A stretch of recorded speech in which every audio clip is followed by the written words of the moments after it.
What is up, guys? This is DDP back with Big 12 football. Football is back, and I am pumped. Now, things got started early for the Big 12 conference, but oddly finished up late Sunday night. I still am not entirely certain why OU had their game against Houston scheduled when they did, but you know what? That's all right, because it got me into the swing of Sunday night football, which starts at the NFL level next Sunday. So there we go. Training wheels off. Now, for this week, there wasn't a lot going on across the conference. The only, in fact, big game, as it were, was Oklahoma versus Houston, which OU won 49-31. The closest thing you would have outside of that was Oklahoma State beating Oregon State, the battle of OSUs. Funnily enough, not inviting Ohio State into the mix. I digress. Oklahoma State kicked the dog snot out of Oregon State. We'll get to that. But first, we're going to talk about the two main games in the Big 12, talking about the two main contenders for the Big 12 championship this year. Yes, it's weird that I'm going to work a little bit backwards from that, working from the last game that took place on the schedule. But again, these videos are going to be short and sweet, and we're going to lead off with the two teams that matter, and then I'll just run you through box scores and general impressions for the other games. Now, this was Oklahoma's trying to go into their fifth straight Big 12 championship. Not championship game, championship title.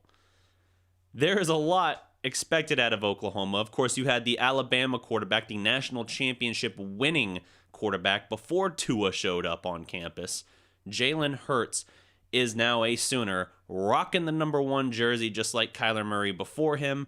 He showed up and he looked like a man among boys out there. Jalen Hurts in this game goes a ridiculous 20 of 23 for 332 passing yards at 14.4 a pop. 3 touchdowns, no picks, was never sacked. Not impressed yet? He also carried the ball 16 times for a career-high 176 yards, 11 a pop.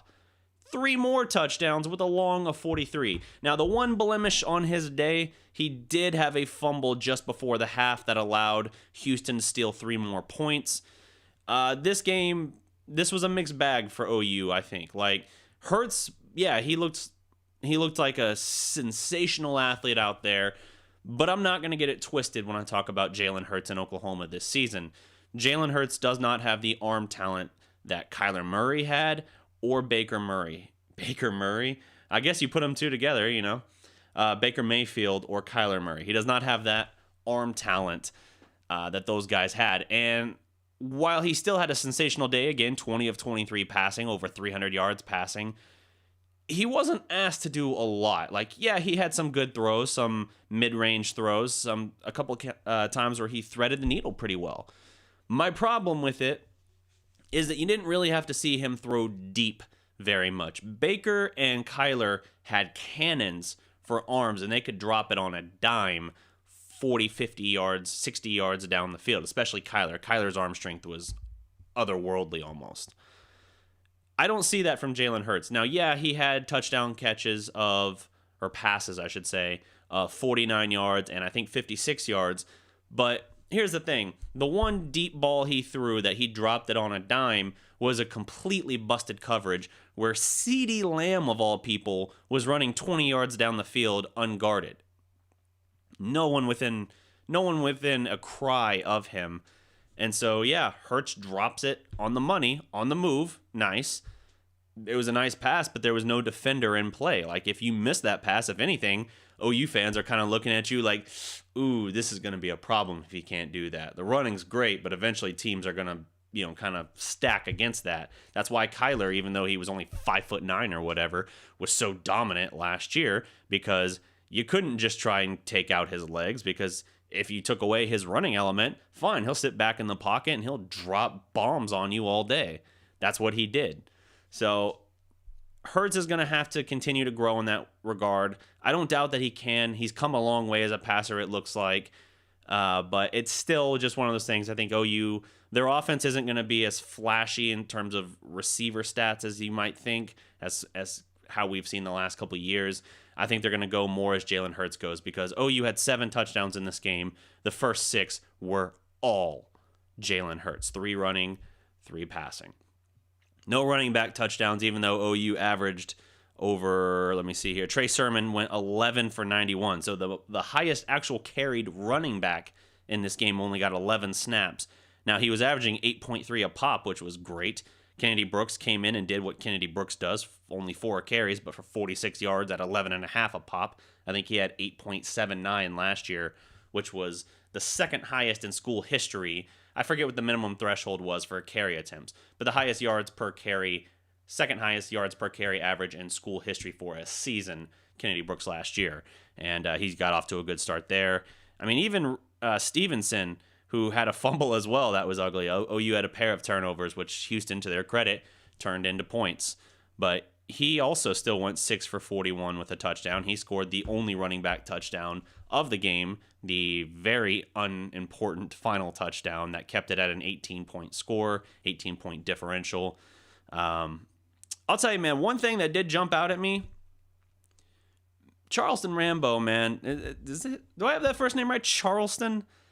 I didn't know who this dude was until the playoffs last year against Bama. Yeah, Charleston Rambo. He caught a deep ball for a touchdown. Beautiful, beautiful play in a game that was already decided. Of course, OU loses by 14 points or whatever it is, 11 or 14, I forget, to Alabama. And the play didn't mean a whole lot, but it was one of those things where you're like, all right, well, if I'm going to put my attention to next year, that was pretty impressive, kid.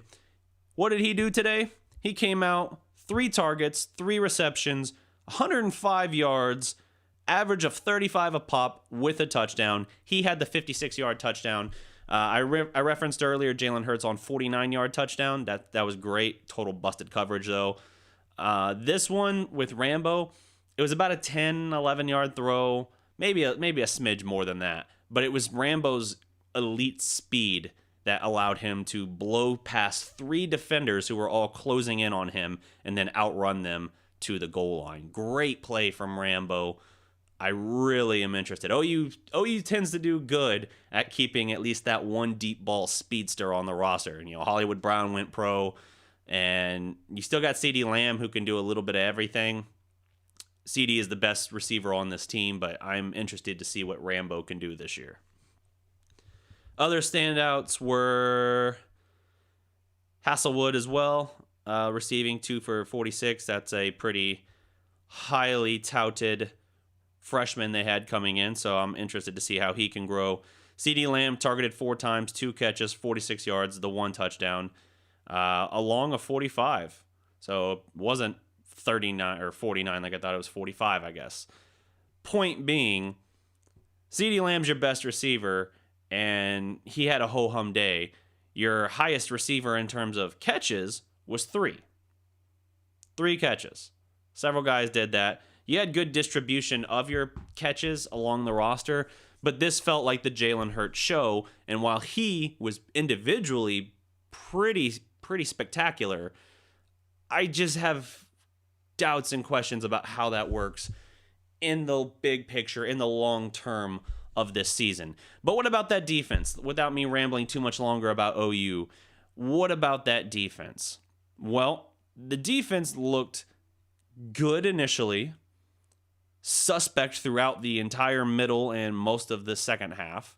So I feel like that's a mixed bag as well. Early on, Houston was a top 5 scoring offense last year. They brought back their quarterback, De'Aaron King, who mobile quarterback, kind of a Kyler Murray type, really. I was a little worried going into this game how OU was going to deal with him. In the first half, they made it look easy. Not so much in the second half. He got going in the second half. Houston started making plays. The defense started bending, gave up 10 quick points before the half, and then gave up 31 in the game. So another 21 after the halftime whistle. That's going to be problematic. They're going to have to reel that in. Again, I know Houston returned a lot of talent, a lot of good talent from last year, including a dynamic quarterback. I know that they have the former West Virginia head coach now as their coach, and he's a bright offensive mind. You'd like having that if you're Houston. But I don't know. There was just something there. While the defense looked fast and fluid, and Kenneth Murray is a freaking heat-seeking missile, racking up tackles left and right. Let me just. How many tackles did he have? Kenneth Murray had 11 solo tackles and 13 total. 2 tackles for loss and half a sack. The man is a heat-seeking missile. He is a really special linebacker, I think, and I think he will be able to play at the next level. But talk about the defense a little more.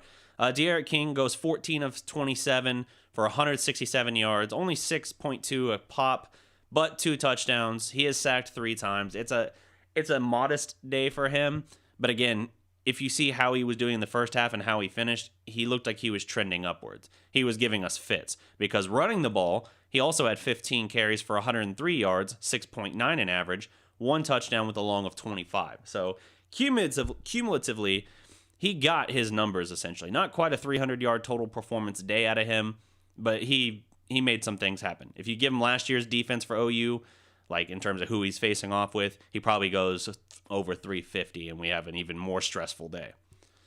Additionally, rushing-wise, you had running back Carr get 9 for 76, so that's not good by the defense, allowing 8.4 a pop and a touchdown. Porter got 14 for 40, much more ho-hum, 2.9 in average.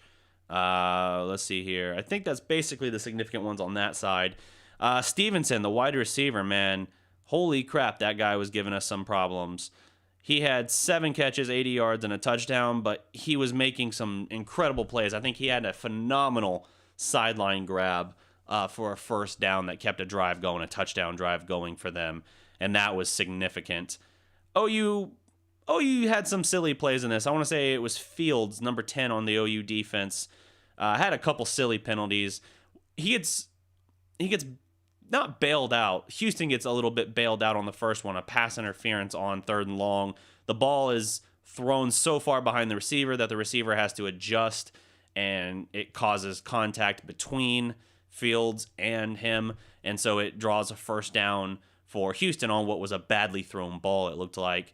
And then later in that drive, this is the inexcusable one. OU looks like they're going to hold Houston to a long field goal attempt, and the same kid, ball's overthrown, bounces in front of the receiver along the sideline. The OU kid takes another step and a half and still lays a little bit of not a brutal hit by any means, but just a little bit of a pop, a little bit of a frustration venting, it looked like, right in front of the ref. Stupid call. Keeps that Houston drive going again, and they end up getting a touchdown out of it. So you can look at it and you can say, hey, there's at least 10 points OU gave away that if they just clean up their act, they don't give it up. And that's not even talking about any potential missed tackles or misreading of a play or something like that. And then you're talking about 49-21, and it doesn't feel as bad. It's suddenly in that territory more like Texas enjoyed, which we're about to get to here in a moment. Nothing else really jumped out at me from this game. OU's going to have to figure out some things because their defense, while it looks like it's improved, I think Alex Grinch is the right guy to change that around. I still definitely, however, have some questions pertaining specifically to the defense and how they're going to look this year. Health permitting, I think they'll be very good. They could still contend for the conference. I have a hard time believing that this team is as good than the previous 2 years because even though the defense will be, I think, at least average, which is a huge step up from those 2 defenses, I think the offense, even though Hurts himself looked stellar in his debut, the most yards from an OU quarterback in his day ever, over 508 yards. And just in terms of general OU history, I think only Baker Mayfield and one other guy, they said, had more total yards in a game for OU ever. So that's incredible. But I just I don't feel like he can take as advantage of his receiving core that he has and the weapons. And I think that could be problematic when you're having to go up against a Texas.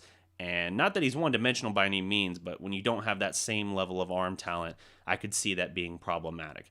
Again, it's 1 week, a lot of time to grow, a lot of time to develop and to work on some things. And you don't have to throw everything, all your best tricks out there against Houston. I understand. I'm just saying, I have some questions lingering about this team, not just related to the defense. But all in all, good start, 1-0. Let's see if they can run it back for an unprecedented 5th consecutive Big 12 championship.